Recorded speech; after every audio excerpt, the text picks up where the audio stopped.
নমস্কার বন্ধুরা, মনীষা রান্নাঘরে সবাইকে স্বাগত। প্রতিদিনের মতো আজকেও নিয়ে চলে এলাম আবারও একটা রেসিপি।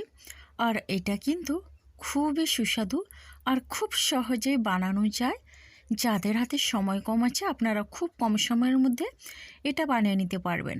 তো যাই হোক বন্ধুরা, ভিডিওটি লাইক দিয়ে দেখা শুরু করুন আর ভিডিওটি ফুল ওয়াচ করবেন, এটাই আমার অনুরোধ রইল। তাহলে চলুন বন্ধুরা, রেসিপিটি শুরু করি। আর কিভাবে আমি বানাই অবশ্যই আপনারা প্রথম থেকে শেষ পর্যন্ত দেখতে থাকুন। তাহলে চলুন, প্রথমে এই রেসিপির জন্য এখানে আমি সুজি নিয়েছি একটা প্যাকেট। তো বন্ধুরা দেখুন, এই সুজিটা আমি ঢেলে দিলাম, এক প্যাকেট 10 টাকা দামের সুজি। আর এখন আমি দিয়ে দিচ্ছি 1 কাপ জল, ছোটো কাপের 1 কাপ জল প্রথমে দিলাম, তারপরে আবারও 1 কাপ জল, মোট এখন আমি 2 কাপ জল দিলাম। আর জলটা দিয়ে ভালো করে সুজিটাকে মিশিয়ে নিচ্ছি। তো বন্ধুরা, সুজির এই রেসিপি এটা হচ্ছে ভাপা পিঠে। তো ভাপা পিঠে অনেক রকমই আপনারা খেয়েছেন, মানে আপনারা যেভাবে এটা সচরাচর দেখেন ভাপা পিঠা, এটা অন্য রকমভাবে আমি করছি। তো যাই হোক বন্ধুরা, সুজিটার সঙ্গে আমি জলটা দিয়ে ভালো করে মিশিয়ে নেওয়ার পরে এখানে এই রকম চামচের 1 চামচ দিয়ে দিলাম চালের গুঁড়ো। তো আপনাদের কাছে চালের গুঁড়ো না থাকলে শুধুমাত্র সুজি দিয়েও করতে পারেন। আর আমি পুরো রেসিপিটাই সুজি দিয়ে করব, তার মধ্যে শুধু 1 চামচ পরিমাণে চালের গুঁড়ো দিলাম। আপনার চাইলে শুধু সুজি বা শুধু চালের গুঁড়ো দিয়েও এই রেসিপিটি বানাতে পারেন। তো বন্ধুরা দেখুন, আবারও দিয়ে দিলাম 1 কাপের থেকে কম জল, হাফ কাপ দিলাম। আর জলটা দিয়ে ভালো করে আবারও আমি এটাকে ফেটিয়ে নেব। তো এখন আমি স্বাদ অনুযায়ী লবণটা দিয়ে দিচ্ছি। তো বন্ধুরা, লবণটা দিয়েও একই রকমভাবে আমি এটা ভালো করে মিশিয়ে নিচ্ছি লবণটা দিয়ে। তো এটা না সত্যি অসাধারণ একটা রেসিপি, আর কোনো ঝামেলা থাকে না। আমরা ভাপা পিঠা করতে গেলে অনেক আমাদের সময় লাগে। তো যাই হোক, এখন আমি ঢাকনা দিয়ে রেখে দিচ্ছি 10 মিনিটের জন্য। আর এই 10 মিনিটের মধ্যে এখানে আমি নারকেলের পুর করে নেব। তার জন্য একটা কড়াই বসিয়ে দিয়েছি গ্যাসে। আর এখন আমি দিয়ে দিলাম গুড়। তো গুড় দিয়েই করছি, আপনারা চাইলে চিনি দিয়েও করতে পারেন। আর এখন আমি 2টো এলাচ থেঁতো করে নিয়েছি, আর এলাচটা আমি দিয়ে দিচ্ছি। তো এলাচের দানাগুলো ভালো করে আমি গুঁড়ো করে নিয়েছি, সেগুলো আমি দিয়ে দিচ্ছি। তো বন্ধুরা, এটা খেজুরের গুড় আমাদের বাড়ির দিক থেকে আনা হয়েছে, যেখানে গুড়টা তৈরি করা হয়। আর ওখানে এই গুড়টা আদা আর এলাচ দিয়ে বানায়। তো এখানে আদার টুকরো আছে, আপনারা খেয়াল করলে বুঝতে পারবেন। তো এই যে আদার টুকরো, এটা কিন্তু খুব ভালো লাগে। এই গুড়টা খেজুর গুড়ের মধ্যে আদা আর এলাচ দিলে কিন্তু খুব সুন্দর লাগে। তো বন্ধুরা দেখুন, এখন আমি নারকেল কোড়া দিয়ে দিলাম। একটা নারকেলের অর্ধেক মালা আমি কুড়ে রেখেছিলাম, তো সেই অর্ধেকটাই আমি দিলাম। তো বন্ধুরা দেখুন, নারকেল কোড়া দিয়ে ভালো করে আমি মিশিয়ে নিচ্ছি। আর পুরটা কিন্তু খুব সুন্দর করে নিতে হবে। আর খেজুর গুড় দিয়ে তো নারকেলের পুর অসাধারণ লাগে বন্ধুরা, আপনারা সবাই জানেন। তো যাই হোক, আপনাদের কাছে যদি খেজুর গুড় না থাকে তাহলে চিনি দিয়ে করে নিতে পারেন। আর দেখুন, আমার এখন এটা হয়ে গেছে পুরটা। আর এটা ঠান্ডা হয়ে গেলে কিন্তু অনেকটা শুকনো হয়ে যাবে। তো যাই হোক, দেখুন পুরটা আমার একেবারে রেডি হয়ে গেছে। আর এখন আমি একটা প্লেটে নিয়ে নিয়েছি। এদিকে দেখুন, আমি 10 মিনিটের জন্য ঢাকনা দিয়ে রেখেছিলাম। এখন আমি দেখে নিচ্ছি এই ব্যাটারের ঘনত্বটা কীরকম আছে। তো দেখুন, অনেকটা ফুলে গেছে। আর দেখুন, অনেকটা কিন্তু এটা শক্ত হয়ে গেছে। তবে এই রকম রাখবো না, এতে আবারও জল দিব।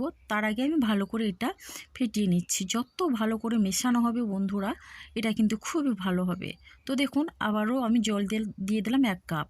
মোট এখানে আমার 3 কাপ জল গেল। সরি, 1 কাপ না, 1 কাপের আমি হাফ কাপ দিলাম। 3 কাপ জল দিলাম, বেশি জল লাগবে না। আর এটা কিন্তু খুব একটা পাতলা হবে না। তো যাই হোক, এটা ভালো করে আমি মেশাতে থাকবো। আর ঘনত্বটা দেখেই বুঝতে পারছেন। আর এখন আমি দিয়ে দিচ্ছি ইনো। তো 1 প্যাকেট ইনো দিলাম। আপনারা ইনোর জায়গায় বেকিং পাউডার বা বেকিং সোডা দিতে পারেন। তো যাই হোক, ইনোটাই আমার কাছে ছিল, তো ইনোটাই এখন দিলাম। তো ইনো দিয়ে এখন আমি অল্প পরিমাণে ইনোর উপর একটু জল দিয়ে দিলাম। এবার জলটা দিয়ে ভালো করে আমি ইনোটা মিশিয়ে নেবো। তবে বেশিক্ষণ এটা মেশানোর দরকার নেই। এই যে লাল অংশটা, এটা সাদা হওয়া পর্যন্ত মিশিয়ে নিতে হবে। তবে লাল অংশটা লালই থাকে না, এটা যখন ভালো করে মিশিয়ে নেওয়া হবে তবে সাদা হয়ে যায়। তো দেখুন বন্ধুরা, আমার এটা কিন্তু বেশ সুন্দর করে মেশানো হয়ে গেল। আর ইনো দিয়ে আমি 1 মিনিটের মতো এটা মিশিয়ে নিয়েছি। তো এদিকে দেখুন, গ্যাসে একটা কড়াই বসিয়ে দিয়েছি। তো এটা খোপখোপওয়ালা কড়াই বলতে পারেন, প্যান বলতে পারেন, যাই হোক। তো এই রকম আমি একটা খোপখোপওয়ালা কড়াই নিয়েছি আর এখন আমি তেল ব্রাশ করে নিচ্ছি। তো একটু আমি জল আর একটু তেল, মানে 1 চামচ তেল 2 চামচ জল আমি মিশিয়ে রেখেছিলাম একটা বাটিতে, সেইটা আমি এই খোপগুলোর মধ্যেই দিয়ে দিচ্ছি। তো বন্ধুরা দেখুন আমার দেওয়া হয়ে গেল। এরপরে আমি যে ব্যাটারটা করে রেখেছিলাম ওটা দিয়ে দিচ্ছি। এবার দেখুন এটা আমি পুরো ভর্তি করিনি, আমি অল্প দিয়ে আমি নারকেলের পুরটা দিয়ে তার উপরে আবারও ওই ব্যাটারটা দিয়ে দিলাম। এইভাবেই করে আমি ভাপা পিঠা তৈরি করে নেব। তো দেখুন বন্ধুরা, এই ভাপা পিঠে বানাতে হলে কোনো রকমের ঝামেলা নেই, কোনো খাটনি নেই, খুব সহজেই কিন্তু এটা হয়ে যায়। আর এটা খুব সহজেই যে কেউ বানিয়ে ফেলতে পারবে। তো বন্ধুরা আমি এখন একটা একটা করে বানিয়ে নিচ্ছি। প্রথমেই আমি এই যে দিয়ে দিচ্ছি ব্যাটার, তারপরে আমি পুরটা দিয়ে তার উপর আবার ব্যাটারটা দিয়ে দিচ্ছি। তো এইভাবে করে আমি আজকে ভাপা পিঠেটা তৈরি করে নেব। তো আপনারাও চেষ্টা করবেন এইভাবে করে বানাতে। তো এভাবে করে বানালে কিন্তু খেতে খুব ভালো লাগে। তো বন্ধুরা শুকনো চালের গুঁড়ো দিয়ে তো আপনারা ভাপা পিঠা করে খেয়েছেন, তো এটা একবার করে দেখবেন, দারুণ লাগবে।